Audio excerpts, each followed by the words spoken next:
Hello guys, today I will discuss about analysis and design of doubly reinforced beam. So pag sinabi nating doubly reinforced, ibig sabihin nun, meron na tayong steel reinforcement sa tension side, at the same time, meron na ring sa compression side. So ano nga ba yung purpose ni doubly reinforced? So, yung purpose niya is to increase the capacity of the beam, to carry moment or loads. And then, sabi rin ni NSCP, maganda rin daw na dinedesign natin siyang as doubly reinforced since yung beam natin will be able to withstand reversal stress. Ano ba yung tinatawag na reversal stress? So, halimbawa, di ba itong dinedesign natin commonly, yung moment na inaano natin dito is positive, wherein yung ilalim is under tension and then yung itaas is under compression. So, kapag nagkaroon ng reversal stress, mababaliktad So, let's say, yung itaas natin is under tension na and then yung ilalim is under compression. So, dito sa side na to, walang problema kasi may enough reinforcement siya. Pero dito sa itaas, kung wala tayo ditong bakal, hindi kayang i-resist ni concrete yung tensile forces. So, kung hindi siya i-design as doubly reinforced. So, saan nanggagaling si reversal stress? During earthquake daw, pwede mangyari ito. So, yan, mas safe na dinedesign nyo siya as doubly reinforced. So, now, let us begin to let us study the behavior of doubly reinforced beam. So, kung makikita nyo sa figure, ito pa rin yung parang, ang susundin pa rin niya is yung stress-strain diagram, which is proportional yung stress niya dun sa strain. So, we have, sa tension side, meron pa rin tayong AS, which is the total area of tension steel reinforcement natin times multiplied by its yield strength. Kung siya ay nag-yield. And then sa taas, ano ba yung mga magre-resist dun sa tensile force sa ilalim. So, yung katumbas naman na compressive force niya, manggagaling dun sa capacity ulit nung beam natin. Yung concrete natin, which is 0.85 F prime C multiplied by the concrete block na A times B. And then, may additional reinforcement na manggagaling dun sa compression steel, which is denoted as A prime S Fy. So, take note yung A prime S natin is the area of compression steel reinforcement. So, yung location ng centroid ni compression steel is located at a distance of D prime. Yung D prime natin denotes the distance from the extreme concrete fiber up to the centroid nung compression steel reinforcement natin. So, bale, sa analysis natin ng summation ng forces along horizontal, so, partner-partner yung nagtatapatan. So, kung ito yung amount nung force na binibigay ni compression steel natin, ito naman yung katumbas nung sa tension side. So, kung pareho silang mag-yield, pareho ng amount ng area ng steel ang magre-resist din dito sa ilalim. Kumbaga, kung ilan yung area dito sa taas, tinapatan lang nung nasa ilalim. So, yung excess doon, yung total natin na AS, minusan lang natin nung area ng steel na syempre nagamit na natin yung A prime S para tumapat dito sa compression steel. So, yung natitirang tension steel area natin, ang katumbas niyang force naman, nakalalabanan, kumbaga, is yung force naman na ibibigay ni concrete block sa itaas. So, ito yung, kung maalala nyo, ito lang yung same analysis natin sa singly reinforced. Nadagdag lang to, itong unang part na to. So, let's have an example. So, yung case 1 natin is, ang mangyayari, hahanapin natin yung required tension area given yung required moment. Yung ultimate moment capacity niya dapat. So, ito siya, yung sample problem natin. A rectangular beam has B equal to 300 mm. So, this is 300. And then, yung D daw natin is 490. So, yung D natin is the same pa rin.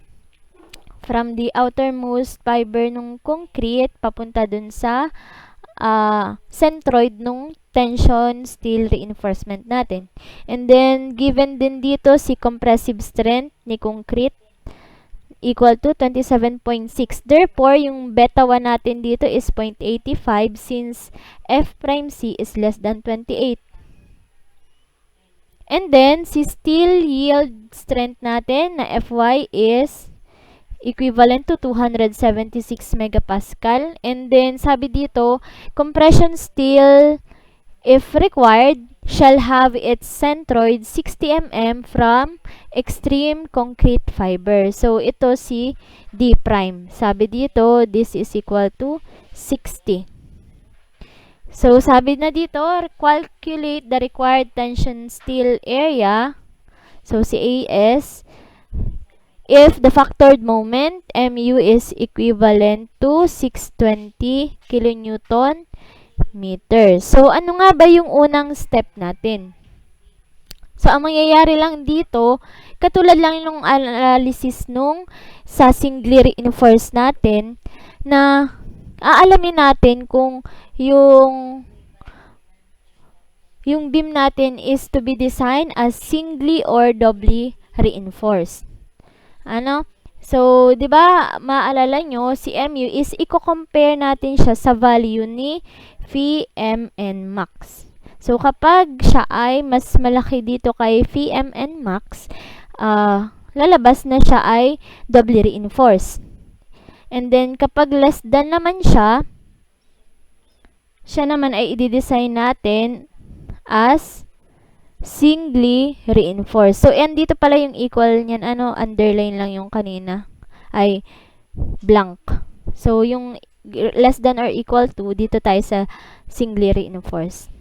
So, magiging doble lang siya kapag greater than yung value niya. So, ngayon, i-try natin. So, yung unang step natin is alamin yung value ni Vmn max.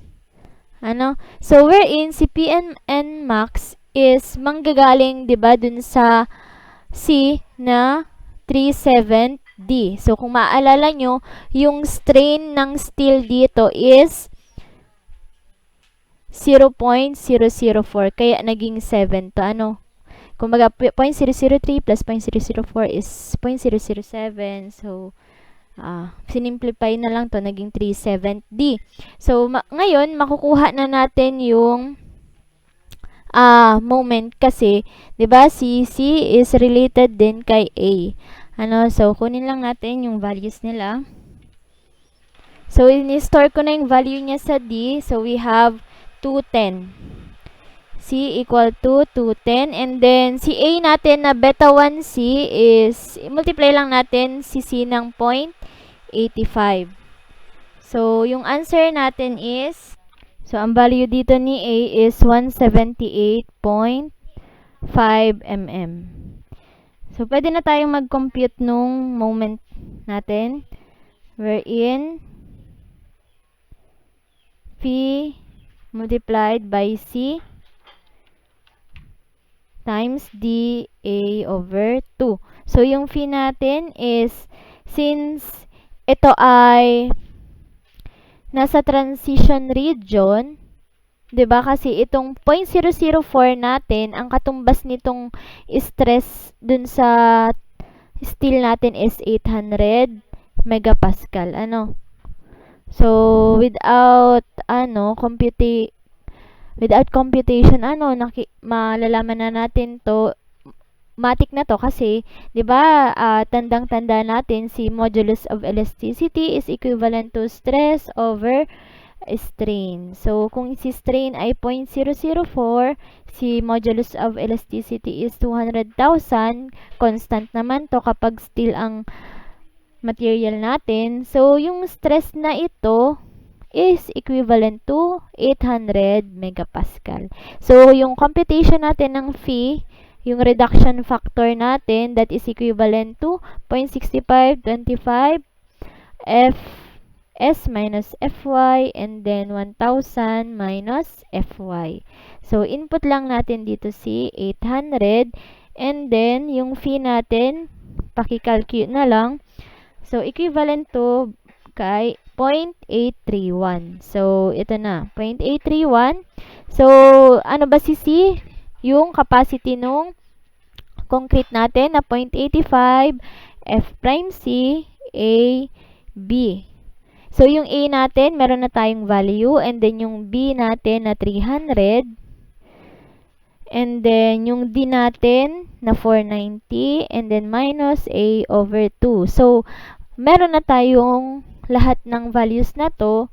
Therefore, we can get the value of Vmn max na equivalent to 418.34 kilonewton meter.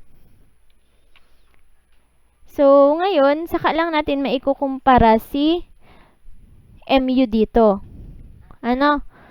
So, never ninyong i-compare yung MU sa Vmn max lang. Sa Mn max lang. Kapag hanggat hindi ninyo na i-multiply dun sa reduction factor, hindi nyo pwedeng ipagkumpara yung dalawa. Maipagkukumpara nyo lang sila kapag na i-multiply mo na si nominal moment kay reduction factor. So, therefore, since MU is greater than Vmn max, i-design natin siya as doubly reinforced. So, ano nga ba yung unang sunod na step natin? Since nalaman na natin na kailangan natin siyang i-design as doubly reinforced, remember na kapag nagde-design tayo, dapat yung maging steel natin dun sa tension side is always mag-yield.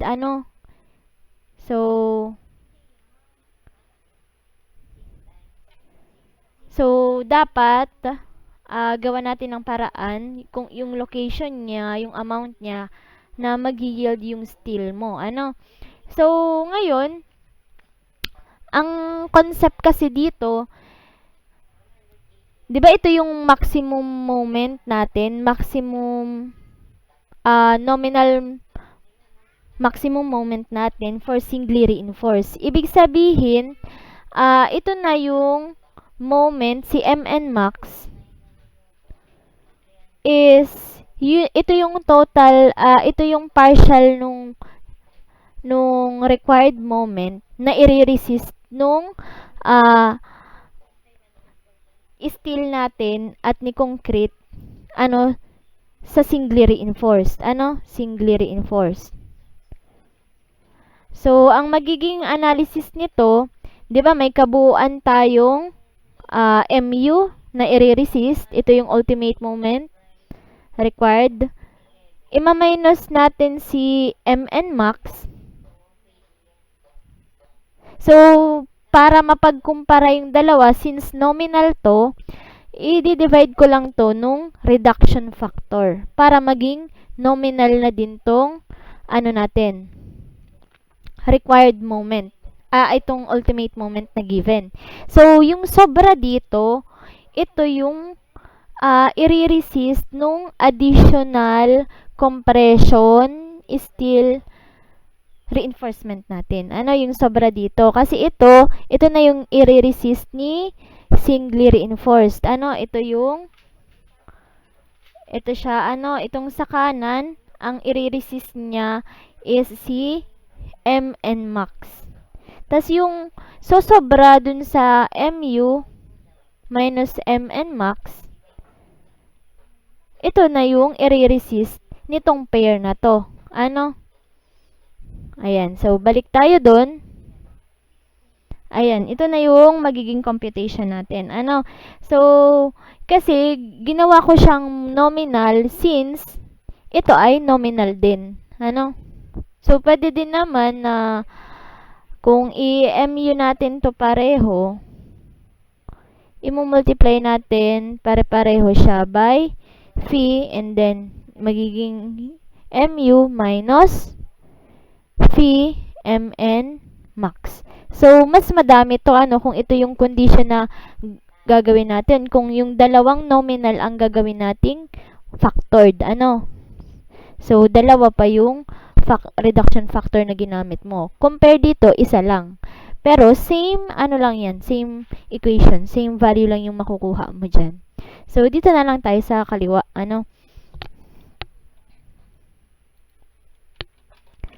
So, meron tayong value na 620 dito, kilonewton meter, divide yung phi natin na yung phi natin is 0.831 pa rin. Kasi, di ba, ang nangyayari na kasi, ina-assume natin na yung amount na Mn max is nire-resist na nung singly reinforced natin na design. Yung part nung may portion lang nung tension steel area and then yung kabuang portion naman nung compressive block nung concrete, sila yung magre-resist nito. Sila yung magtutulungan. So, since yun na yung assumption natin, therefore, consistent tayo sa paggamit ng value na to. And then, si Mn max, ano ba yung value ni Mn max? So, ito si 418, i-divide lang natin siya by the reduction factor na 0.831.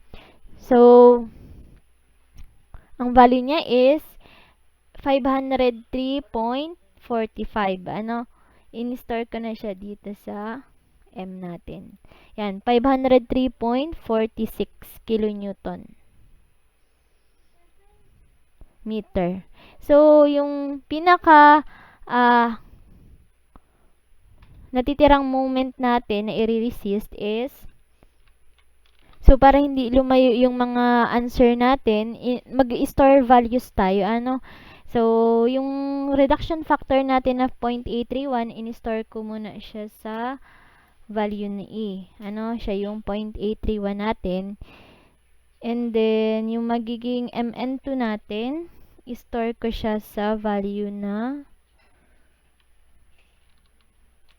so, ayan, yung mu natin na 620 times 10 raised to 6. So, naka times 10 raised to 6 ko siya since yung Mn max natin sa calculator is naka Newton mm. Ayan. And then, divide ko sa reduction factor na E and then minus dun sa moment natin na Mn max na 503.46. So, ayan, calc, makikita nyo yung value and then yung M. Ayan. So, ito, store ko naman siya sa Y. So, ito, naka-Newton mm din to, So, kung sa kilonewton meter, so we have 242.69 kilonewton meter. So, ito yung moment na i-resist naman nitong compression steel. Ayan. So, ang mangyayari, pag nakuha na natin yung moment na yun, edi proceed tayo dun sa summation nung forces horizontal. So, una, kunin natin yung area nung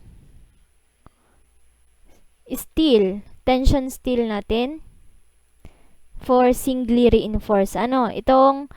Itong amount na to. So, i-denote na lang natin tong AS minus A prime S na AS1. So, take note, yung AS1 natin, ang kapartner niya is yung compression block nung concrete. Ano? Yung pang singly reinforced, that is 0.85 F' CAB. So, dyan natin kukunin. So, yan. Kunin muna natin yung value na yon.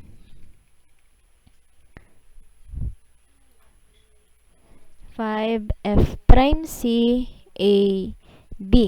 So, dito, yung A natin is still manggagaling dun sa ano natin, sa same value nito, ano, na nasa itaas na ginamit natin, na 178.5 mm, since ganun pa rin yung assumption natin.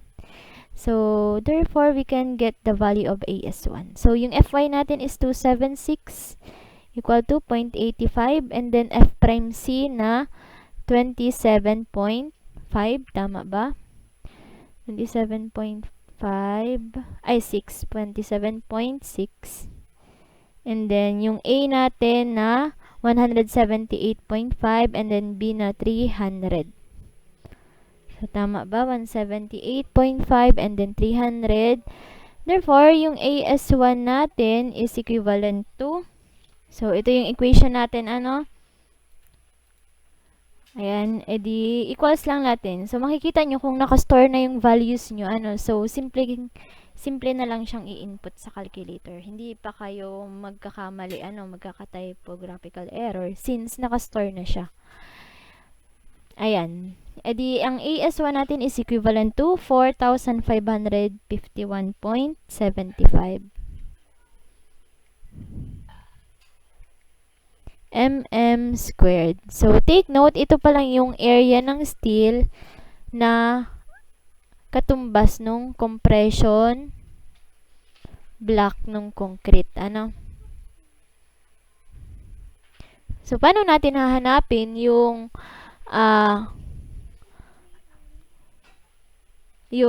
part naman ng tension steel reinforcement na katumbas si compression steel reinforcement. So, yung analysis na yun, di ba ito naman, ito yung i-consider natin. So, therefore, ang magiging equation natin is aalamin natin kung mag-yield si compression steel. Kasi dito, matic na mag-yield dapat si tension steel. Ano? Yun kasi yung pinaka-design natin. Required sa design natin. Kapag hinahanap yung tension steel area. However, si compression steel, hindi mo siya sigurado kung nag-yield or hindi. Therefore, ang gagawin lang natin, alamin natin kung mag-yield siya or hindi by verifying dun sa stress strain diagram natin. So, saan manggagaling yun? 'Di ba? Ito siya.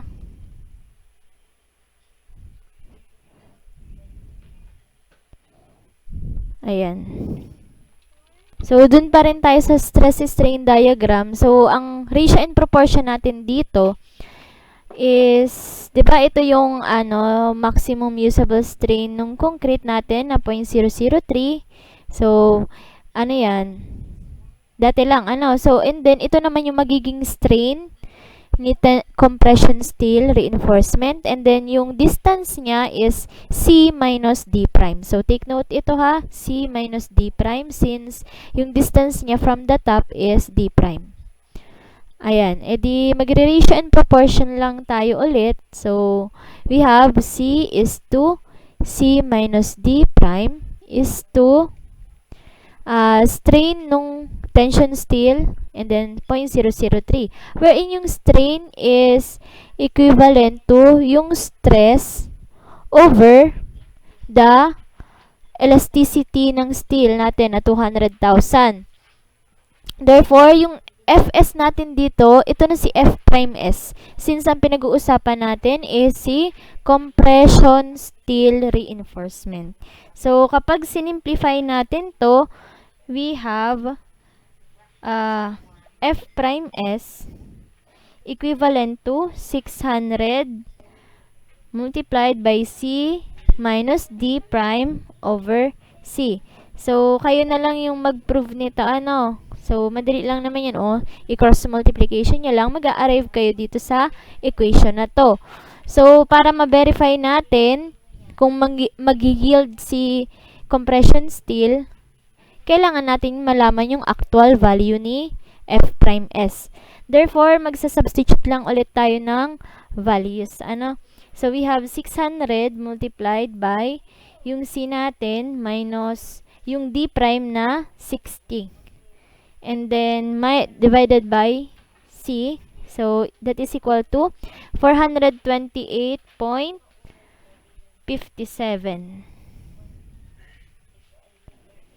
So, since yung FY value natin, di ba, para ma-compare natin kung nag-yield siya o hindi, si FY yung basehan. Since si FY is 276 and mas mataas siya dito, yung F prime S natin, therefore, we can conclude that the compression steel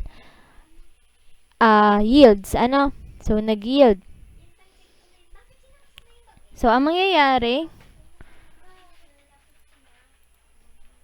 since nag-yield na si compression steel, meaning equal yung area ni compression steel dito din. Ano? So, equal na silang dalawa. So, pwede na natin i-compare siya dun sa, i-equal natin siya dun sa moment na dapat nilang i-resist. So, we have Mn2 equals T2 multiplied by the moment arm. So, ano ba yung ibig sabihin nito? Di ba, moment.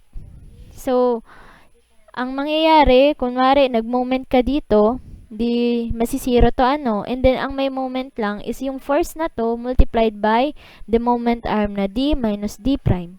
So, yung T2 is the tensile force ni steel, ano, or magkatumbas lang siya sa compression din. Equal lang yung compression force dito sa tension force dito. Since equal yung area nila and equal naman yung yield strength nila. Ayan. So, ilagay natin tension. E di, ibig sabihin yung area multiplied by the yield strength and then D na 490 minus D prime na 60. Therefore, si Mn2, ang value niya ay 242.69. So, dito, maglalagay ako ng times 10 raised to 6 since dito, ang nakalagay ko ditong Fy is 276 megapascal. So, ang magiging resulta dito is naka-mm squared. So, yung area natin is 2044.9 mm squared. So, yung pinaka required dun sa tension natin is equivalent to AS1 plus AS2. Ayan. So, ipag-a-add lang natin yung AS1 is, ayan, 4,551.75 plus 2,044.9. Therefore, that is equivalent to 6,596 or 97 na natin. 6,597. Tama ba? Yun, tama naman. Ano? So, ito na yung total area natin. So, kung i-analyze natin, i-recall lang natin, yung AS1 natin dito is portion lang siya nung kabuuang steel na nagre-resist dun sa katumbas na compressive force na kinikerry ni concrete. While si AS2 is, ito naman yung portion ng tension steel reinforcement natin na magre-resist naman dun sa ibinibigay na force or kinikerry din na force ni compression steel reinforcement. So, yung pinaka-total, isum up lang natin to. Ano? Pero, hindi palaging nag-yield si concrete dito. Ano? Ay si compression steel reinforcement. So, halimbawang hindi nag-yield dito si compression steel reinforcement, anong gagawin natin? So, dito, once na hindi nag-yield si compression steel reinforcement, pwede nyo pa rin gamitin yung equation na to. Bakit? Kasi itong T2 na ito, ang ina-assume niyang force is sa tension side. Ano? So, since si tension side natin is dinedesign natin na mag-yield. Ibig sabihin, ito, AS2, FY pa rin ang kapartner niya. So, meaning, ang ina-assume natin dito, nagmo-moment ka dito sa side na to. So, wala kang pake sa value nito. Ano? So, pag nag-moment ka dito, adi ang magmo-moment dito, yung AS2 multiplied by FY times D minus D prime. So, mas safe na gamitin yung si tension side. Kaya pala, ang nakalagay natin dito is T2. Ano, hindi naman niya nilagay dito na compression steel. So, yung symbol dito ng compressive force na nire-resist ni compression steel is CS, ano? Or yung C2 natin. So, ang mangyayari lang dito, ang magiging analysis na kung aalamin natin yung required compression steel reinforcement natin dito, anong mangyayari dito? E di magsa-summation lang tayo ng forces along horizontal. Ano? Galing dun sa figure na to. Ano? So, ayan, itong dalawa lang naman na to.